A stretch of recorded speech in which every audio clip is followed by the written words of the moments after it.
بعد فاعوذ باللہ من الشیطان الرجیم بسم اللہ الرحمن الرحیم رب زدنی عملا اللہم انی اسألک علما نافعا ورزقا طیبا وعملا متقبلا اللہم رب زدنی علما یا معلم الابراہیم علمنی یا معلم الابراہیم علمنی نحمد و نصلی علی رسولہ الکریم اما بعد بسم اللہ الرحمن الرحیم السلام علیکم ورحمۃ اللہ وبرکاتہ۔ آج ہم قرآن کی شروعات شروع سے کر رہے ہیں انشاءاللہ تعالی، تو اس سے پہلے سورہ فاتحہ کو شروع کرنے سے پہلے میں چاہوں گی کہ تھوڑا سا ہم قرآن کے بارے میں تھوڑی سی تعارف کریں گے کہ قرآن ہے کیا، انٹروڈکشن آف قرآن کے بارے میں۔ جی، قرآن کے بارے میں انٹروڈکشن شروع کرنے سے پہلے تاکہ ہمیں قرآن کی فضیلت اور اس کی عظمت اور بڑائی کے بارے میں پتہ چلے کہ یہ قرآن ہے کیا، اللہ سبحانہ وتعالیٰ قرآن میں فرماتے ہیں لو انزلنا هذا القرآن على جبل لرأيته خاشعا متصدعا من خشیۃ اللہ، کہ اس پہاڑ کو اگر ہم اس قرآن کو اگر ہم پہاڑ پر اتارتے تو تم دیکھتے کہ وہ دب گیا یا پھٹ گیا ہوتا اور ٹکڑے ٹکڑے ہو گیا ہوتا۔ یعنی قرآن کا پہاڑ کا یہ حال ہونا تھا اگر اللہ سبحانہ وتعالیٰ اس کو پہاڑ کے اوپر اتارتے۔ اس کے خوف، اللہ کے خوف اور خشیت کی وجہ سے، تو اللہ کی کتاب اگر اس انسان کو ملی ہے تو یہ کوئی معمولی بات نہیں ہے، یہ بہت اللہ تعالیٰ کی رحمت ہے ہمارے اوپر کہ اللہ سبحانہ تعالیٰ نے جتنی بھی مخلوق بنائی ہے اس میں سے اللہ سبحانہ تعالیٰ نے اس قرآن کے لیے ہمیں چنا، اور اللہ سبحانہ تعالیٰ نے اس وزن کو ہمارے اوپر ڈالا کیونکہ انسان اسے برداشت کر سکتا ہے، اس کو پڑھ سکتا ہے، اس کو سمجھ سکتا ہے اور اس کے اوپر عمل بھی کر سکتا ہے۔ یعنی ہماری طاقت ہے، ہمارے اندر طاقت ہے اس کو پڑھنے کی، سمجھنے کی، عمل کی، لیکن ہم اپنی طاقت کو پہچانتے نہیں ہیں کہ ہم کوئی بھی چیز اللہ سبحانہ وتعالیٰ نے ایسی نہیں اتاری اس قرآن میں کہ جس کو انسان سمجھ نہ سکے یا پھر جس کے اوپر انسان عمل نہ کر سکے۔ وَلَقَدْ يَسَّرْنَا الْقُرْآنَ لِلذِّكْرِ، خود اللہ سبحانہ وتعالیٰ قرآن میں فرماتے ہیں کہ اس قرآن کو ہم نے اتارا آسان زبان میں، آسان لہجے میں ذکر کے لیے، تاکہ لوگ اس سے نصیحت حاصل کریں، اس کو پڑھ کے سمجھیں۔ تو اس کا مطلب ہے قرآن مشکل نہیں بلکہ آسان ہے۔ اگر مشکل ہے تو ہمارے اندر ہے کہ ہمیں اس کی قدر نہیں، کہ قرآن نازل کب ہوا، قرآن آیا کس طرح سے، قرآن کو فرشتہ کون سا لے کر آیا اور یہ کس نبی کے اوپر اترا اور کس امت کو ملا۔ تو اللہ سبحانہ وتعالی ہم سب کو اس کی قدر اور اس کی منزلیت پہچاننے کی توفیق دیں تاکہ ہم اس کو پڑھنے میں اپنا شوق، دلچسپی لگائیں اور اپنا خاص وقت اس قرآن کو دیں اور پورے غور اور توجہ کے ساتھ سنیں اور پڑھیں اور پھر غور و فکر کر کے ایک ایک آیت کے اوپر عمل بھی کریں۔ دیکھیے قرآن کے بارے میں سورہ شورى میں آیت نمبر 192، سورہ شورى آیت نمبر 192 میں اللہ فرماتے ہیں کہ تنزیل، یہ قرآن اللہ سبحانہ وتعالیٰ نے کس طرح سے اتارا اللہ کی طرف سے، تو اس کی اللہ سبحانہ وتعالیٰ نے خود اللہ تعالیٰ اس کی یعنی وضاحت کر رہے ہیں کہ یہ قرآن جو اترا ہے کیا ہے، وَإِنَّهُ تَنزِيلٌ لِرَبِّ الْعَالَمِينَ، کہ اگر کوئی انسان ہم سے پوچھتا ہے کہ یہ قرآن تم کیسے کہتے ہو کہ یہ رب العالمین کی اللہ کی طرف سے ہے، تو اس کا جواب اللہ سبحانہ وتعالیٰ خود قرآن میں دیتے ہیں سورہ شورى آیت نمبر 192 میں کہ وَإِنَّهُ تَنزِيلٌ لِرَبِّ الْعَالَمِينَ، کہ یہ کس کی طرف سے اتارا گیا ہے، رب العالمین کی طرف سے۔ اس کو اتارنے والے، اس کو بھیجنے والے کون ہیں؟ اللہ رب العالمین۔ اور نمبر 2 پہ پھر کیا ہے، نزل بروح الامین، اس کو لانے والے کون ہیں؟ روح الامین ہے، یعنی جبرائیل علیہ السلام۔ نزل بروح الامین، اور علی قلبک، اور اوپر آپ کے دل کے، کس کے؟ آپ صلی اللہ علیہ وسلم کے دل کے اوپر، علی قلبک یعنی آپ صلی اللہ علیہ وسلم کے دل پر۔ اور نمبر 4 پہ لِتَكُونُوا مِنَ الْمُنذَرِينَ، تاکہ وہ اس کے ذریعے سے لوگوں کو خبردار کریں، لوگوں کو آگاہ کریں۔ اور اس کے بعد بِلِسَانٍ عَرَبِيٍّ مُبِينٍ، اور زبان کس میں؟ عربی زبان میں، بِلِسَانٍ عَرَبِيٍّ مُبِينٍ، عربی زبان میں جو واضح اور کھلی کھلی سمجھ آ جانے والی ہے۔ وَإِنَّهُ لَفِي ذِكْرِ الزُّبُرِ الْأَوَّلِينَ، وَإِنَّهُ لَفِي زُبُرِ الْأَمِينَ وَزُبُرِ الْأَوَّلِينَ، اور اس کا ذکر پہلے کتابوں میں بھی موجود ہے۔ یعنی یہ جو اللہ سبحانہ و تعالیٰ اس کتاب کی خود وضاحت اور اس کی خود اللہ سبحانہ و تعالیٰ اس کے اتھینٹک ہونے کی گارنٹی دے رہے ہیں، اور اس کا یہ بتا کر کہ یہ اللہ سبحانہ و تعالیٰ کی طرف سے ہے، اور اس کو لانے والے جبرائیل علیہ السلام ہیں، اور یہ محمد صلی اللہ علیہ وسلم کے دل پر اترا ہے، اور یہ اس لیے تاکہ وہ اس کے ذریعے سے لوگوں کو ڈرائیں۔ اور نمبر 5 پہ یہ عربی زبان میں اترا ہے، اور اس کا ذکر پہلے کی کتابوں میں بھی موجود ہے۔ سورہ شورى ہے، آیت نمبر 192، اس کو لکھ لیجئے کہ کئی مرتبہ کوئی انسان، کیونکہ ہمیں اپنی کتاب کے بارے میں خود ہی پتہ نہیں، کہ اگر کوئی ہم سے یہ سوال کر لے کہ یہ قرآن تم کیسے کہتے ہو اللہ کی طرف سے ہے، یا تم کیسے کہہ سکتے ہو کہ یہ آپ کے جو میسنجر ہیں ان کے اوپر اترا ہے، تو اس کو لے کر کون آیا ہے؟ تو یہ ساری چیزوں کے جواب اللہ سبحانہ و تعالیٰ نے خود اس قرآن میں ہی دیے ہیں۔ تو اس کی آیت کو ہم یاد کر کے، کوٹ کر کے، تقریباً ہمیں ہر انسان کو اس کے بارے میں پتہ ہونا چاہیے یہ کون سی آیت ہے اور اس میں اللہ سبحانہ و تعالیٰ نے کیا کہا ہے۔ جی، اب اس کے بعد میں اس قرآن کی جو فضیلت ہے، یا اس کے اوپر اس کو کس طرح سے بیان کیا گیا، یا اس کو کس طرح سے یہ آگے کا آگے ہمارے تک پہنچا، کس طرح سے اس کو جمع کیا گیا، اس کے بارے میں تھوڑا سا دیکھیں گے کہ اس کو کس طرح سے، یعنی یہ ایک جلد میں تو اترا نہیں تھا، یہ تو الگ الگ یعنی صفحات پر تھا، تو اس کو کس طرح سے جمع کیا گیا، اس کی کیا ترتیب ہے، کس طرح سے یہ ہمارے تک آیا۔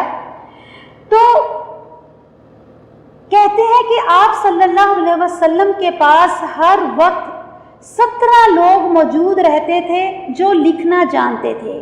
یعنی ہمیشہ آپ کے پاس 17 لوگ ایسے ہوتے تھے کہ جو لکھنا جانتے تھے، اور جب آپ صلی اللہ علیہ وسلم ان کو بلاتے تھے تو وہ فوری لکھنے کے لیے آپ کے پاس پہنچ جاتے تھے۔ اور آپ صلی اللہ علیہ وسلم جب آپ ہجرت کا سفر آپ نے کیا، یعنی آپ مکے سے مدینہ گئے جب ہجرت کے سفر میں، اس سفر میں بھی آپ کے ساتھ کاتب موجود تھے، اور وہ کاتب کون تھے؟ ابو بکر صدیق رضی اللہ تعالی عنہ، اپنے سامان کے ساتھ، یعنی کاپی پینسل ان کے پاس، وہ ان کے سامان موجود تھا کہ راستے میں کہیں بھی اگر کوئی وحی آئے وہ اس کو لکھ سکے، اور وہ فوری اس کو لکھتے تھے۔ اور اس کے بعد میں ایک اور سوال ہے کہ قرآن کی ترتیب جو ہے یہ کس نے کی،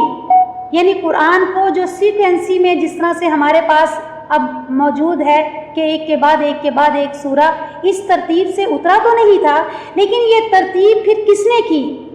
تو یہ ترتیب جو ہے قرآن کی ترتیب جبرائیل علیہ السلام کے ذریعے آپ صلی اللہ علیہ وسلم کو سکھائی گئی تھی، یعنی اس کی ترتیب جو ہے خود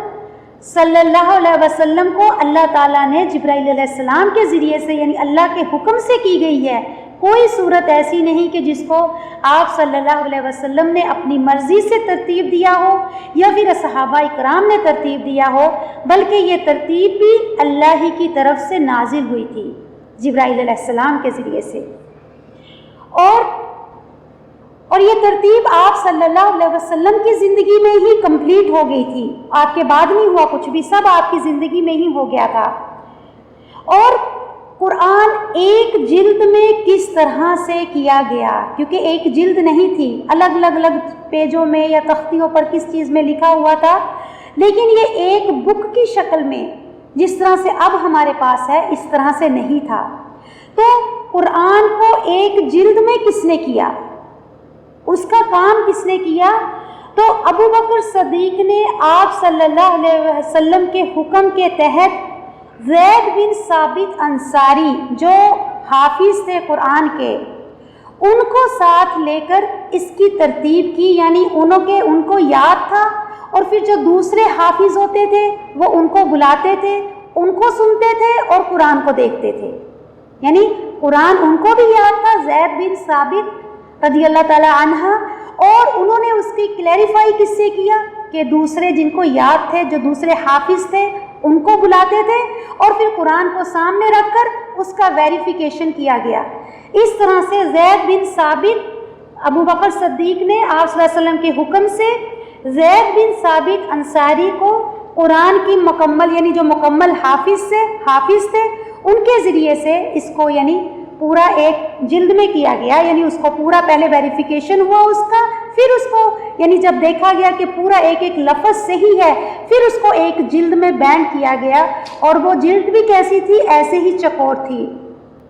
اور پھر قرآن کو مکمل کرنے کے بعد ایک جلد میں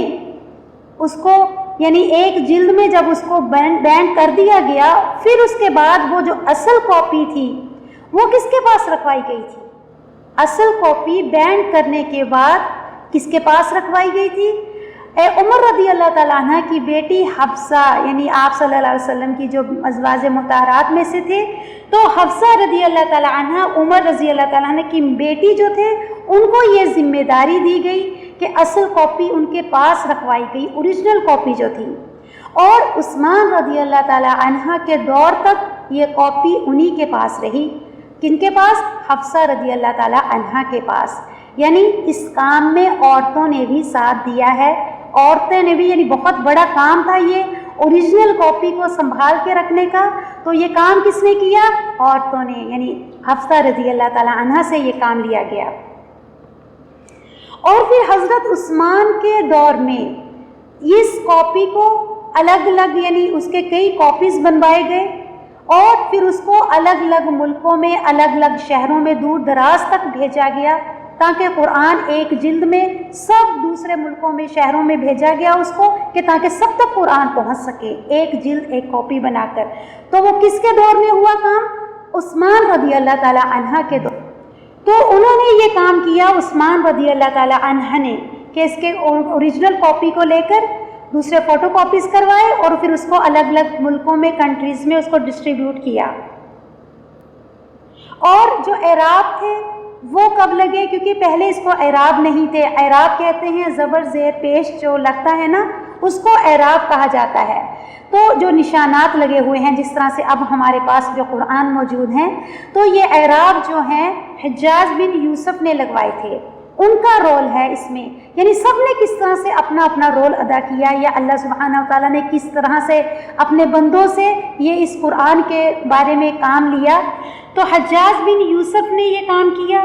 اور اس کی کیلیگرافی کو خوبصورت بنایا گیا، یعنی یہ اس طرح سے خوبصورت نہیں تھا جس طرح سے اب ہمارے قرآن خوبصورت لکھائی ہے جیسے ان کی۔ اس دور میں آپ اگر نے کوئی پرانا کچھ دیکھا ہو تو آپ کو، یا آپ نے کبھی پرانی تحریر دیکھی ہو عربوں کی، تو وہ بالکل بھی ہم ایک لفظ بھی پڑھ نہیں سکتے تھے اس کو۔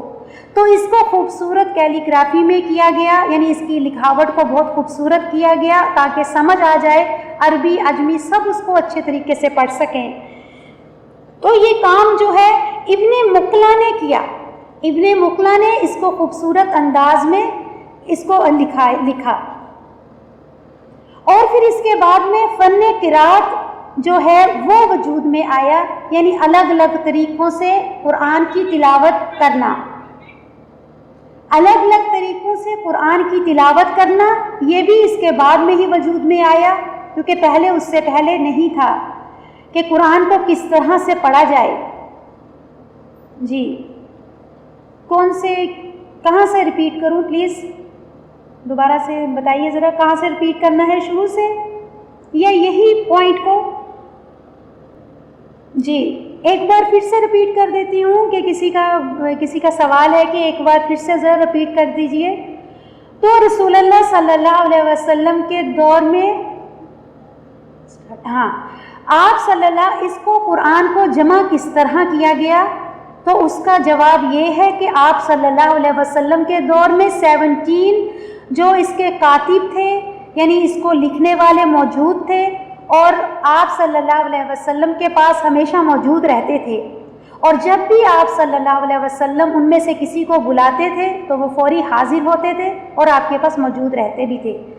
اور اس کے علاوہ ابو بکر صدیق جب آپ ہجرت کے سفر پر گئے تو ابو بکر صدیق پورے سامان کے ساتھ یعنی لکھنے کے آپ کے ساتھ تھے کہ راستے میں کہیں بھی اگر کوئی ضرورت پڑے کچھ بھی لکھنے کی آپ پر وہی اترے تاکہ وہ اس کو لکھ سکے. تو یہ کام ہجرت کے سفر میں کس نے کیا؟ ابو بکر صدیق رضی اللہ تعالی عنہ نے. اور قرآن کی ترتیب کس نے کی؟ یعنی ایک سیکوینسی میں کس نے اس کو کیا؟ سورتوں کی جو ترتیب ہے قرآن کی ترتیب کس نے کی؟ قرآن کی ترتیب جبرائیل علیہ السلام کے ذریعے سے آپ صلی اللہ علیہ وسلم کو سکھائی گئی. یعنی آپ صلی اللہ علیہ وسلم نے اپنی مرضی سے نہیں کیا بلکہ اس کو ترتیب دی گئی اللہ کے حکم کے مطابق. اور قرآن کو ایک جلد میں کس نے کیا؟ ایک جلد میں قرآن کو کس نے کیا؟ تو یہ ہوا تھا ابو بکر صدیق رضی اللہ تعالی عنہ نے آپ صلی اللہ علیہ وسلم کے حکم سے. ابو بکر صدیق رضی اللہ تعالی عنہ نے آپ صلی اللہ علیہ وسلم کے حکم سے اس کو ایک جلد میں کیا، یعنی آپ کے زمانے میں ہی ہوا یہ کام رسول اللہ صلی اللہ علیہ وسلم کے. اور قرآن کو مکمل کرنے کے بعد اس کی جو اصل کاپی تھی وہ کس کے پاس رکھوائی گئی؟ قرآن کو مکمل کرنے کے بعد اس کی اصل کاپی کس کے پاس رکھوائی گئی؟ عمر رضی اللہ تعالیٰ عنہ کی بیٹی حفصہ رضی اللہ تعالیٰ عنہ جو آپ صلی اللہ علیہ وسلم کی ازواج میں سے تھے، انہوں نے یہ کام کیا. حضرت حفصہ عمر رضی اللہ تعالیٰ عنہ کی بیٹی کو یہ ذمہ داری دی گئی. ان کے پاس اوریجنل کاپی تھی اور عثمان رضی اللہ تعالیٰ عنہ کے دور تک یہ انہی کے پاس رہا. تو پھر حضرت عثمان رضی اللہ تعالیٰ عنہ کے دور میں جو ہے اس کے الگ الگ جو اوریجنل کاپی تھی اس سے لے کر فوٹو کاپیز کر کے اس کو الگ الگ یعنی اس کو اور کاپیز بنوائی گئے اس کے قرآن کے، اور اس کو پھر الگ الگ شہروں میں الگ الگ ملکوں میں اس کو ڈسٹریبیوٹ کیا گیا. اور اعراب کس نے لگوائے تھے؟ یعنی اعراب کہتے ہیں زیر زبر پیش کو. تو جو اعراب ہیں یہ حجاج بن یوسف کے دور میں انہوں نے لگوائے تھے. اور اگلا سوال یہ ہے کہ خطاطی کو خوبصورت کرنا یعنی اس کی لکھاوٹ کو، اس کا جو لکھنے کا انداز تھا اس دور میں ایسا تھا کہ اگر ہم اس کو آج پڑھنا چاہتے تو قرآن نہیں پڑھ سکتے تھے کیونکہ عربوں کی جو عربی تھی وہ اس طرح کی تھی. اس کو خوبصورت جو کیلیگرافی میں اس کو لکھا گیا وہ کام کس نے کیا؟ ابن مقلا نے رضی اللہ تعالی عنہ. تو ابن مقلا نے اس کو خوبصورت کیلیگرافی میں لکھا گیا. اور اس کے بعد ہی فن قرات یعنی اس کو الگ الگ لہجوں میں قرآن کو پڑھنا پھر وہ وجود میں آیا. اور اس طرح سے قرآن آج بھی اسی طرح سے ہمارے پاس محفوظ ہے جس طرح سے اس کو کیا گیا تھا، آج بھی اسی طرح سے ہمارے پاس موجود ہے قرآن. اب ان لوگوں نے الگ الگ حصہ جی اوکے ٹھیک ہے انشاءاللہ آپ بتا دیجئے مجھے کون سی آپ کا کیا چیز رہ گئی ہے انشاءاللہ تعالی میں پھر اس کو دوبارہ سے کرا دیتی ہوں، ریپیٹ کروا دیتی ہوں. جو بھی آپ کا کچھ رہ گیا ہے پلیز مجھے بتا دیجئے. لاسٹ لائن ٹھیک ہے. کیلیگرافی کا کہ اس کی ہینڈ رائٹنگ کو خوبصورت کیا گیا اور وہ کام کیا ابن مقلا، میم قاف لام یا مقلا رضی اللہ تعالی عنہ. اب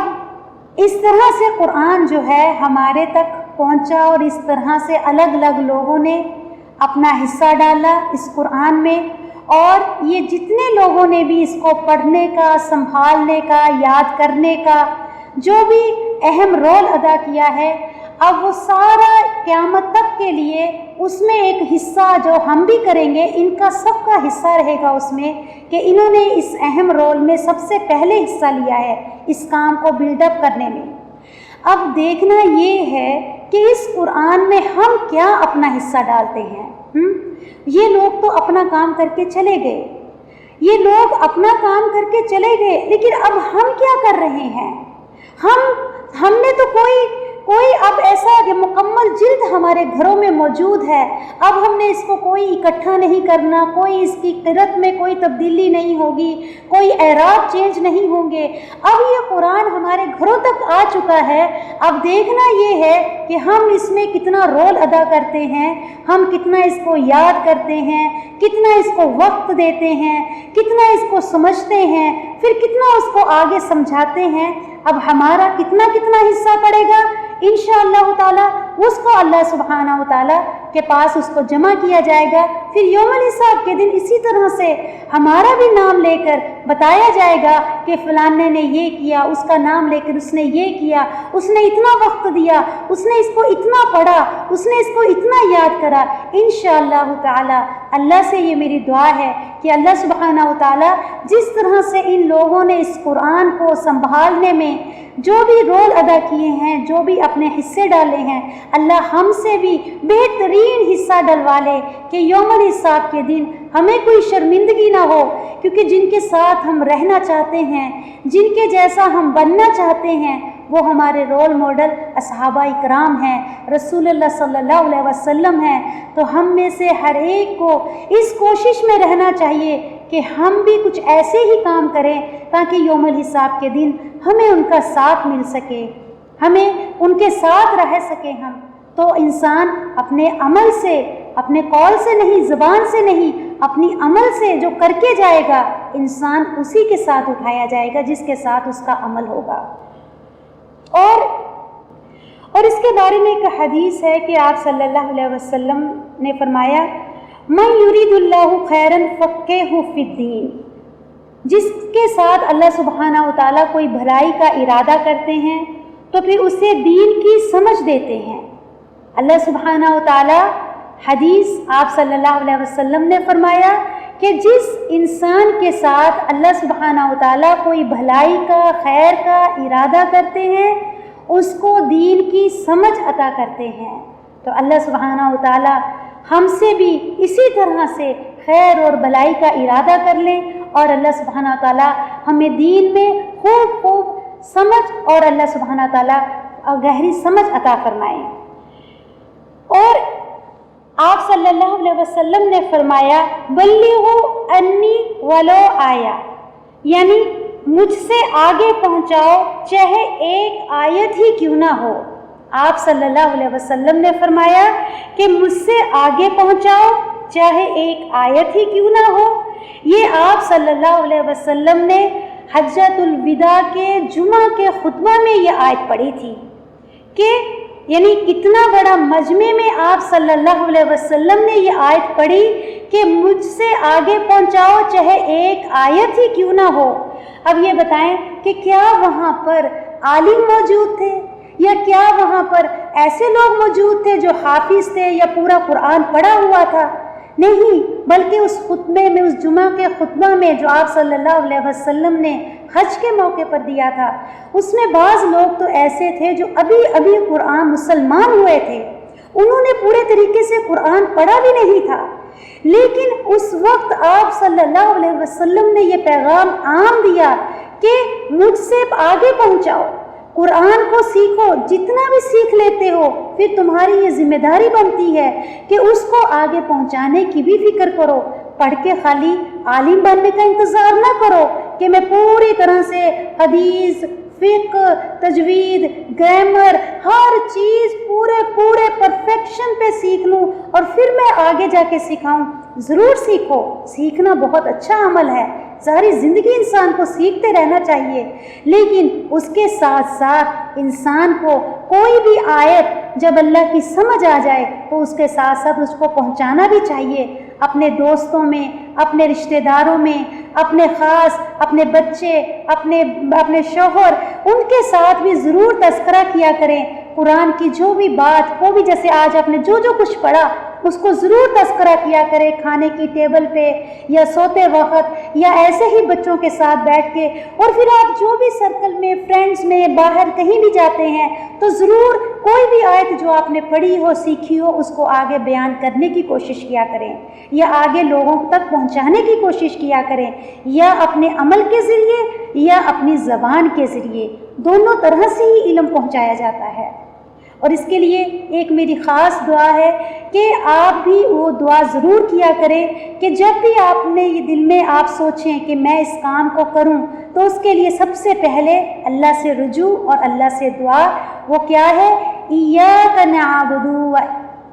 و ایاک نستعین، اے اللہ میں آپ کی عبادت کرتی ہوں اور آپ سے مدد چاہتی ہوں، اہدنا الصراط المستقیم، کہ اے اللہ مجھے صحیح رستہ بتا دے۔ جب آپ صحیح رستہ سیکھ گئے، صحیح مقام پر آ گئے، تو انشاءاللہ سامنے والا بھی خود بخود آ جائے گا، کیونکہ سیدھا رستہ انسان کو، کسی کو بھی ناسمجھی میں ہی کوئی اس سے بھٹک سکتا ہے، ورنہ سیدھا راستہ سب کو سمجھ آ جاتا ہے۔ اب جس کے دل میں ہی کجی ہو، ٹیڑھا پن ہو، وہ ایک الگ بات ہے کہ وہ سیدھے راستے سے ہٹ کے کہے میں اس راستے پر جاتا ہوں۔ اور ایک اور حدیث ہے کہ جو شخص مسجد میں صرف اس ارادے سے جاتا ہے کہ میں بھلائی سکھاؤں، جو شخص مسجد میں صرف اس ارادے سے جاتا ہے کہ میں بھلائی سیکھوں یا سکھاؤں۔ آپ کو پتہ ہے کہ اس وقت کے دور میں مسجدیں خالی نماز کے لیے نہیں ہوتی تھی، بلکہ مسجدیں سیکھنے سکھانے کا بھی مرکز ہوتی تھی۔ اسی لیے کہا جاتا ہے نا کہ سب سے پہلا مرکز جو ہے دینی تعلیم کا، کس نے اس کی بنیاد رکھی تھی؟ یعنی ابراہیم علیہ السلام کے ذریعے سے اللہ سبحانہ وتعالیٰ نے اس کی بنیاد رکھوائی تھی مسجد کی۔ تو مسجد خالی یعنی درسگاہ تھی، وہ پہلی درسگاہ۔ مسجد صرف اس وقت نمازوں کے لیے نہیں ہوتی تھی، بلکہ اس میں قرآن کی تعلیمات ہوتی تھی، کلاسز لگتی تھی۔ تو اسی کے بارے میں ہے کہ جو شخص مسجد میں صرف اس ارادے سے جاتا ہے کہ میں بھلائی سیکھوں یا سکھاؤں، تو اسے ایک حاجی کا اجر ملتا ہے۔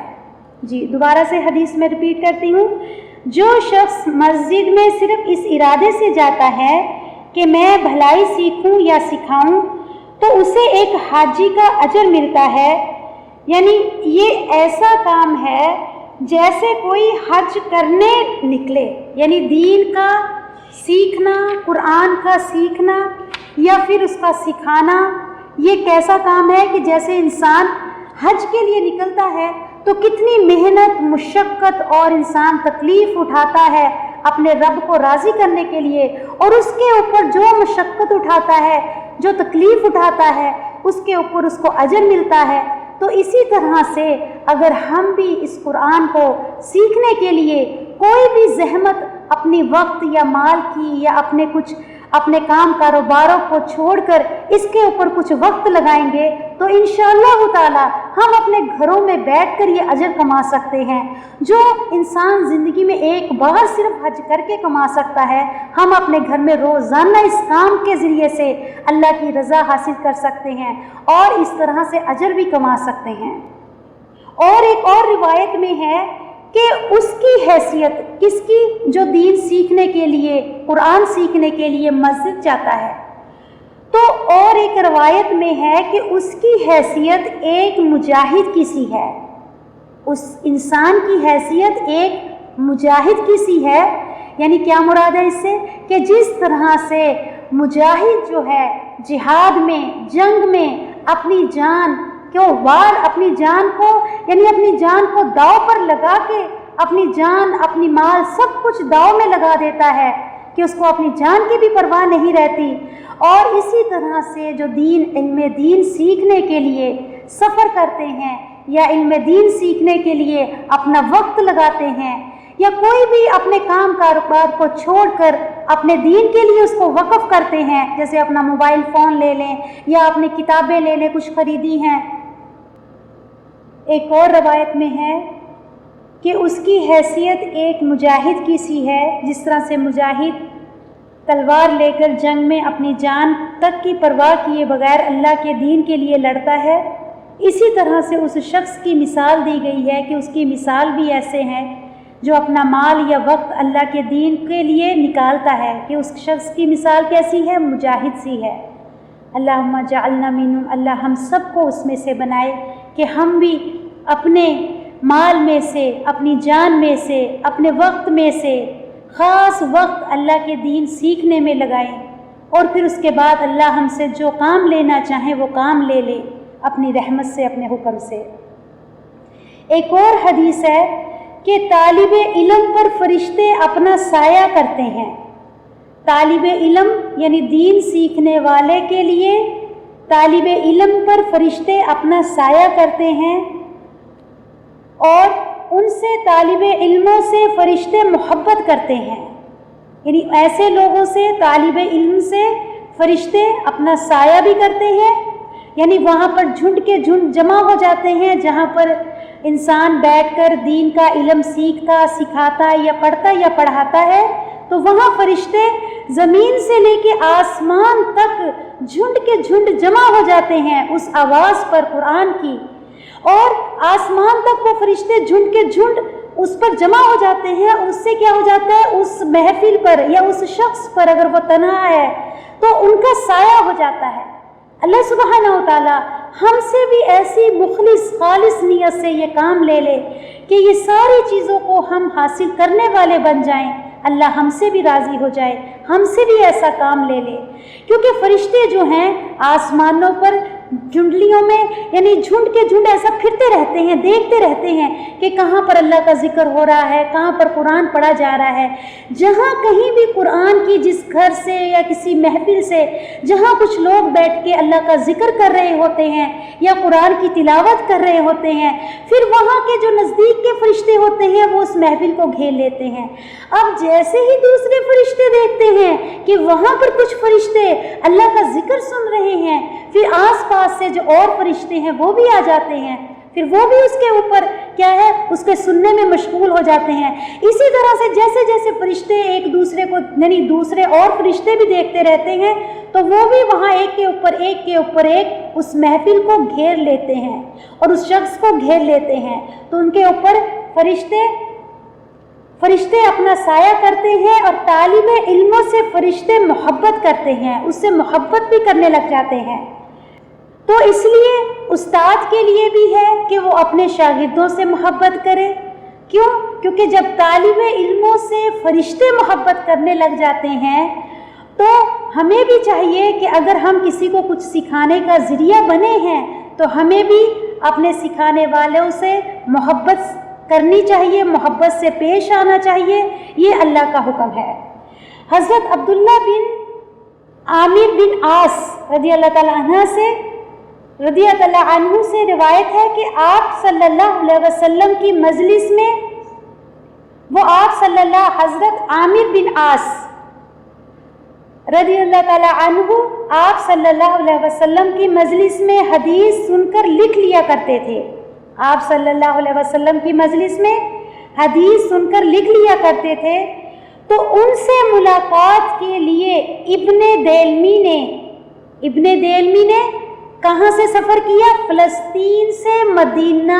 آئے، فلسطین سے مدینے، یعنی لوگوں نے کس طرح سے حدیثوں کو سیکھنے کے لیے کتنا سفر کیا،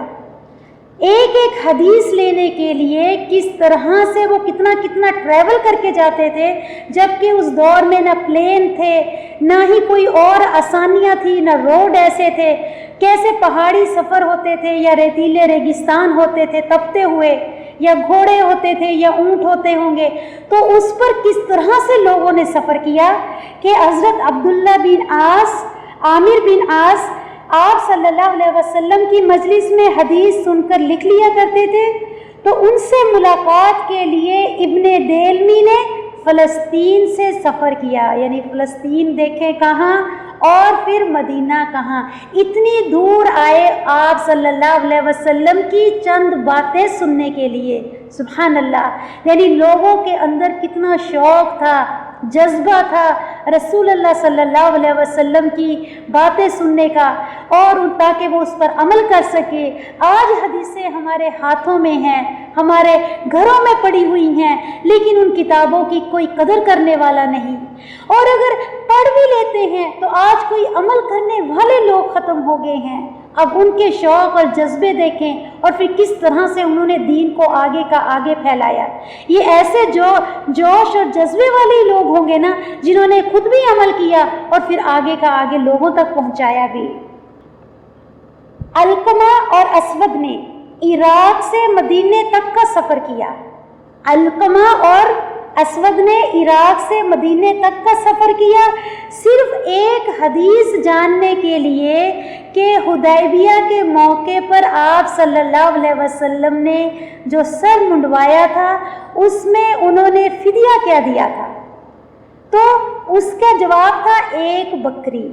تو یہ سوال کے لیے، اتنا سا مسئلہ پوچھنے کے لیے انہوں نے کہاں سے سفر کیا؟ عراق سے مدینہ۔ سبحان اللہ، اتنا شوق رکھتے تھے یہ لوگ۔ عراق سے مدینے کا سفر کیا صرف ایک حدیث جاننے کے لیے۔ اور حسن بصری کعب بن عجرہ سے صرف اتنی بات، امام زہری نے اپنی زندگی میں 45 سال کی عمر جو ہے وہ علم دین کو سیکھنے کے لیے لگا دی۔ امام زہری تو انہوں نے 45 سال کی اپنی زندگی، یعنی 45 ایئرز صرف علم دین سیکھنے کے لیے لگا دیے، یعنی اتنا شوق تھا سیکھنے کا، الحمدللہ۔ اور اب یہ تھا ان لوگوں کے سیکھنے کا شوق اور جذبہ، اور قرآن کی اہمیت اور قرآن کی فضیلت، کہ قرآن کے بارے میں اللہ سبحانہ و تعالیٰ نے قرآن کے بارے میں کیا فرمایا ہے، یہ کتنی اہم کتاب ہے، اور اس کو کس طرح سے اس کو جمع کیا گیا، کس طرح سے اس کو لکھا گیا، پھر کس طرح سے یہ ہمارے تک پہنچا، اور پھر اسی طرح سے سیکھنے والوں نے کس طرح سے سیکھا، کتنے کتنے سفر کیے۔ آج تو صرف ہم نے ایک بٹن آن کرنا ہے، یا ہم نے کوئی تھوڑا بہت ایک شہر میں بھی اگر کہیں جا کر سیکھنا پڑ جائے تو لوگوں کو اتنا بار لگتا ہے، رش اتنا ہے، ٹیکسی کے پیسے اتنے ہو جاتے ہیں، کتنی کتنی باتیں ہم کرتے ہیں، لیکن شوق اور جذبے والے لوگ دیکھیں کہ کہاں عراق، کہاں فلسطین اور کہاں مدینہ، کہاں سے کہاں تک گئے پہنچے ایک ایک آیت سیکھنے کے لیے۔ اللہ سبحانہ و تعالیٰ ہمیں بھی شوق اور جذبہ دے، کیونکہ اللہ سبحانہ و تعالیٰ کسی سے یہ نہیں سوال کریں گے کہ تم نے پورے طریقے سے عالم کیوں نہیں بنے، یا تم نے پورے طریقے سے ساری حدیثیں کیوں نہیں رٹی، یا سارا قرآن تم نے کیوں نہیں پڑھا، بلکہ اللہ سبحانہ و تعالیٰ جو دیکھیں گے وہ یہ دیکھیں گے کہ اس انسان کے اندر شوق کتنا تھا علم دین سیکھنے کا، جذبہ کتنا تھا، کتنی تڑپ تھی، کتنا وقت دیا اس نے، کتنا اپنا مال، جہاں مال خرچ کرنے کا موقع ملا مال خرچ کیا، اور جہاں جان پر اس کو وقت دینے کا یا جان خرچ کرنے کا موقع ملا تو وہاں پر اس نے اپنی جان کو بھی لگایا۔ اللہ سبحانہ و تعالیٰ ہمارے دلوں کو دیکھیں گے کہ دلوں میں کیا تھا، ہماری نیتیں کیا تھی، ہمارے مقصد کیا تھے اس قرآن کو سیکھ کر۔ کتنے شوق اور جذبے سے ہم سیکھتے تھے کہ میں اللہ کے رسول کی بات سیکھوں، اور میں اپنی اور اپنے اولاد کی، اپنے گھر کی زندگیوں کو بدلنے کا میں ذریعہ بن جاؤں، اور پھر اس کو میں جہاں تک ہو سکے اپنے خاندان، اپنے اہل و عیال کو آگے سکھانے کا ذریعہ بنوں۔ آج ہمیں اس چیز کے عہد کے ساتھ اپنا قرآن شروع کرنا ہے۔ دیکھیے سورۃ بقرہ جو ہے یہ ہم دوبارہ سے اس کو رپیٹ کر رہے ہیں انشاءاللہ تعالی، تو سب یہی دعا کریں کہ یہ میرا سفر زندگی کا، میرے زندگی کا سفر ہو، یہ سال 2 سال کا سفر نہ ہو، بلکہ میرا اب یہ سیکھنا کب تک چلے؟ میرے مرتے دم تک، یعنی میں سیکھنے والوں میں ہی رہوں، اللہ مجھ سے یہ کام لیتا رہے۔ تو پھر جب ہم یہ ارادہ کر لیتے ہیں تو اللہ سبحانہ و تعالیٰ کے فرشتے اس نیت پر اجر لکھتے رہتے ہیں۔ اب انسان سے کبھی بھول ہو جاتی ہے، کبھی غفلت ہو جاتی ہے، کبھی کوئی مجبوری ہو جاتی ہے کہ وہ پڑھ نہیں سکا یا پھر وہ کلاس نہیں اٹینڈ کر سکا، لیکن جو آپ کی نیت ہے اس پر اللہ کے پاس انشاءاللہ آپ کو اجر ضرور ضرور ملتا رہے گا کہ اپنی کوشش جس نے نیت یہ کی ہوئی تھی، لیکن اگر کوئی کمی ہو گئی اللہ معاف کر دیں گے انشاءاللہ۔ لیکن سیکھنا نہیں جس نے بیچ میں چھوڑ دیا اس کا کوئی فائدہ نہیں، چاہے کتنی بھی سلو چال کیوں نہ ہو، گھبراؤ نہیں، اتنا وقت لگے گا۔ ابھی سورت دوسرا سپارہ ہی کتنی دیر میں ختم ہوا تھا، اب پھر سے شروع ہوا ہے، پتہ نہیں کتنا وقت لگے گا، کوئی بات نہیں، یہ وقت تو تمہارا مبارک ہے۔ فرشتوں کی تم محفل میں بیٹھے ہو، تمہارے آس پاس فرشتے ہیں جو تمہارے اوپر سایہ کیے ہوئے ہیں، اور جس محفل میں انسان اللہ کا ذکر کرتا ہے، وہ اگر اکیلا ذکر کرتا ہے تو اللہ سبحانہ و تعالیٰ بھی اس کا ذکر تنہائی میں کرتے ہیں، اور جب انسان اللہ کا ذکر اپنے دل میں کرتا ہے، یعنی دن میں وہ اللہ کا ذکر کرتا ہے، اللہ کی یاد، اللہ کا نام لیتا ہے، تو اللہ بھی اس کا ذکر اپنے دل میں کرتے ہیں۔ اور جب کوئی بندہ اللہ کا ذکر کسی محفل میں کرتا ہے، یعنی لوگوں کے ساتھ بیٹھ کر کرتا ہے، تو اللہ سبحانہ و تعالیٰ اس انسان کا ذکر فرشتوں کی محفل میں کرتے ہیں۔ بس دعا یہ کرے کہ اے اللہ ہمیں تو اس میں بنا لے کہ جس کا ذکر کہ میرا نام کے ساتھ میرا رب ذکر کرے، اللہ مجھے اس میں سے بنا لے۔ میں نے اب تک اپنی زندگی بہت غفلت میں گزاری ہے اللہ، میں نے اب تک میں دین سے دور رہی، میں اپنے گھر میں اولادوں میں اتنی مگن تھی کہ مجھے ہوش ہی نہیں آیا، لیکن اب اگر ہوش آیا ہے تو اللہ مجھے اسی پر خاتمہ کرنا، کیونکہ جس پر انسان کا خاتمہ ہوگا اسی پر وہ اٹھایا جائے گا۔ اللہ مجھے غفلت والوں میں سے نہ اٹھانا، بلکہ مجھے طالب علموں میں سے اٹھانا، سیکھنے والوں میں سے بنانا، کیونکہ سیکھنے والے کا درجہ جو ہے وہ سکھانے والے سے زیادہ ہے، سیکھنے والے کا درجہ سکھانے والے سے بھی زیادہ ہے۔ اللہ اتنی قدر کرتے ہیں، جو انسان بھولے بھٹکے اور پھر اس کو اپنی احساس ہو جائے اپنی غلطیوں کا،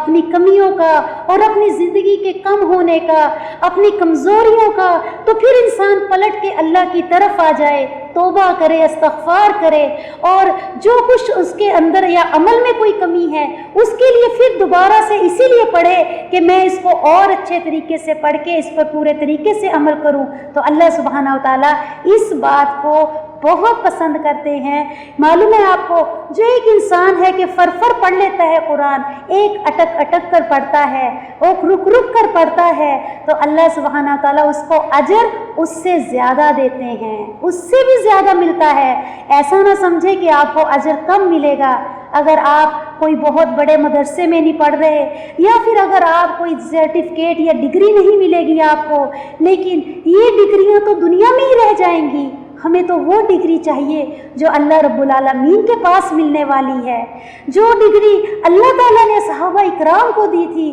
اللہ ہمیں بھی وہ ڈگریاں دے دے، اللہ ہمیں بھی ایسا سکھا دے، اور اللہ ہم سے بھی ایسے ہی راضی ہو جائے، اور اللہ تعالیٰ ہم سے بھی اسی طرح سے عمل کروا لے جیسا کہ صحابہ اکرام نے کیا تھا۔ یہ میرے رب کا حکم ہے کہ دیکھو 1 سال لگا تھا یہاں تک آنے کے لیے، سورۃ بقرہ کو ختم کرنے کے لیے، لیکن اللہ کا حکم دیکھے کہ میں نے اتنا اللہ سے مشورہ کیا، اللہ سے دعا کی، پھر رب کا حکم یہی ہوا کہ پھر دوبارہ سے میں پڑھوں۔ سب سے پہلے میں خود پڑھتی ہوں اس طرح سے کہ جیسے میں نے فرسٹ ٹائم شروع کیا ہے پڑھنا۔ اللہ میری کمیوں کو دور کر دے، یہ دعا کرتے ہوئے، اور میں نے خود اپنے آپ کو پہلے سبمٹ کیا اس کام کے لیے کہ یہ میری جان، یہ میرا وقت اللہ میں آپ کو دیتی ہوں، اگر مجھ سے کمی کوتاہی ہو جائے تو مجھے معاف کر دیجئے گا۔ میں پورا حق دینے کا اللہ سے پہلے خود وعدہ کرتی ہوں، اور پھر اللہ سبحانہ و تعالیٰ سے دعا کرتی ہوں کہ آپ بھی اسی طرح سے اس حق کو ادا کرنے کے لیے سب سے پہلے اللہ سے دعا کرے کہ اللہ ہم سے حق ادا کروا لے۔ ہم کر نہیں سکتے، ہم کر نہیں سکتے، آپ ہم سے یہ حق ادا کروا لے۔ اور اصحابہ اکرام نے سورۃ بقرہ کو 10 سال میں بعض اصحابہ نے اس کو یاد کیا تھا، کیوں پڑھا تھا، کیوں وہ ایک ایک آیت کو اتنا سمجھتے تھے، اتنا سمجھ کر پڑھتے تھے، اور پھر جب تک اس پر عمل نہیں ہو جاتا تھا وہ آگے نہیں بڑھتے تھے۔ شاید میرا رب ہم سے یہی چاہتا ہے کہ ہمارے جو کمیاں ہیں وہ کمیاں پورے ہو جائیں۔ اللہ سبحانہ و تعالی ہم کو ایسے ہی پڑھا دے جیسا صحابہ اکرام کو پڑھایا تھا، یا جس طرح سے ان سے عمل کروایا اللہ ہم سے بھی ایسا ہی عمل کروا لے۔ تو کچھ تھوڑی سی چیزیں ہیں سیکھنے کے بارے میں، کہ سیکھنے کے کیا رولز یا کیا تھوڑے سے ڈسپلن ہونے چاہیے، اس کے بارے میں بھی تھوڑا سا آپ کو یاد دہانی کرا دیتی ہوں، تاکہ آپ پڑھتے وقت اس چیز کو فوکس کریں کہ جو آپ پڑھ رہے ہیں وہ آسمانی کتاب ہے، اور جس محفل کو آپ بیٹھے ہیں، چاہے ایک ہیں چاہے آپ 2 ہیں، وہ محفل فرشتوں کی محفل ہے۔ تو اس کو بابرکت بنانے کی کوشش کریں کہ آپ جگہ کا اہتمام کریں۔ اس میں سب سے پہلی جو چیز ہے، نیت کو درست کر کے بیٹھیں۔ اگر آپ نیت نہیں، جیسے کلاس سے پہلے آپ وضو بنایا کریں اور اپنے کاموں کو سب فارغ ہو جایا کریں، ہسبینڈ آنے والے ہیں یا بچے آنے والے ہیں، سب ان کا سیٹلمنٹ کر کے رکھ دیا کریں، اور پھر اس کے بعد میں 2 نفل پڑھ کے اگر بیٹھیں گے تو بہت اچھا رہے گا کہ اے اللہ میرا سینہ کھول دے،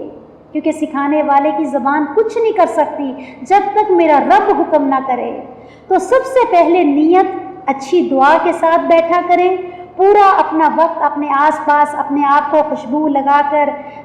اپنی جگہ، اپنے کپڑے پاک صاف، اپنا دوپٹہ، کیوں انسان نہیں دیکھ رہا کوئی آپ کو، لیکن اللہ تو دیکھ رہا ہے نا، اللہ واقف ہے آپ کیا نیت لے کر بیٹھے ہیں۔ اور اس کے بعد نمبر 2 ہے توجہ اور دل دماغ کی حاضری۔ یہ نہیں ہے کہ قرآن کے اوپر پڑھنے والا پڑھ رہا ہے، بول رہا ہے، اب آپ ہیں کہ ایک انسان کو ایسا ہی کوئی توجہ نہ دیتے ہوئے، کبھی بچے کو، کبھی گھر کے کاموں کو بھاگ رہے ہیں، کبھی وہ کام جو آپ اس سے پہلے کر کے بیٹھ سکتے ہیں۔ تو ایسے کاموں کے لیے آپ اللہ کے پاس چاہتے ہیں کہ آپ کا ذکر ہو، آپ چاہتے ہیں کہ فرشتے آپ کی محفل، آپ کی فرشتوں کی محفل بن جائے۔ اگر آپ یہ چاہتے ہیں تو آپ یہ نہیں دیکھنا کہ آپ تنہا ہیں، کون دیکھنے والا ہے، رب تو ہے نا، رب تو ہے نا۔ تو اپنے آپ کو پوری توجہ کے ساتھ فارغ کریں، اور ایک قلم اور ایک آپ کے پاس نوٹ بک ہونی چاہیے۔ کچھ بھی ہو آپ کے ہاتھ میں قلم، اگر لکھنا آتا ہے قلم، کیونکہ قلم کا ذکر قرآن میں اللہ نے کیا ہے، وہ ضرور ہونی چاہیے کیونکہ اس پر بھی اجر ملے گا۔ اور ایک نوٹ بک اچھی سی صاف ستھری لگا کے رکھیں۔ میری الحمدللہ 8th 10th کی ڈائری بھی آج تک پڑھی ہے، 10th کی ڈائری الحمدللہ، کیونکہ لکھنے کا شوق،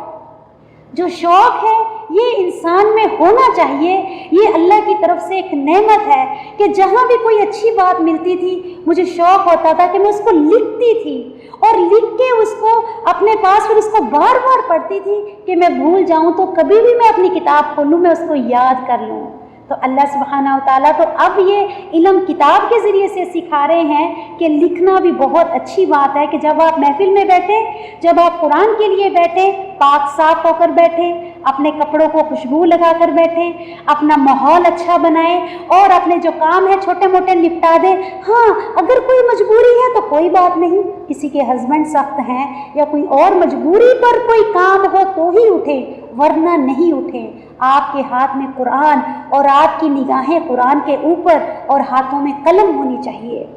اور خاموشی کا خیال رکھیں۔ چاہے آپ کیمرہ آن کر کے بیٹھے ہیں، چاہے کیمرہ آف کر کے بیٹھے ہیں، لیکن اب یہ نہ سوچیں مائک آف ہے، آپ باتیں کر رہے ہیں، بچوں سے لگے ہوئے ہیں، پڑوسیوں سے لگے ہوئے ہیں، تو بے مقصد بات مت کریں، کیونکہ فرشتے چلے جاتے ہیں جب انسان دنیا کی باتیں شروع کر دیتا ہے۔ تو خاموشی اختیار کریں، مکمل خاموشی۔ اگر کچھ کام کرنا بھی پڑے تو خاموشی کے ساتھ کریں، تاکہ انسان تو نہیں سن رہا، مائک میوٹ ہے، لیکن اللہ سن رہا ہے، تمہاری غور توجہ کو اللہ دیکھ رہا ہے۔ اور نمبر 4 یہ ہے، اور اپنے دماغ کو بھی سائلنٹ رکھنا ہے، دماغ میں کوئی خیالات نہیں آنے دینے۔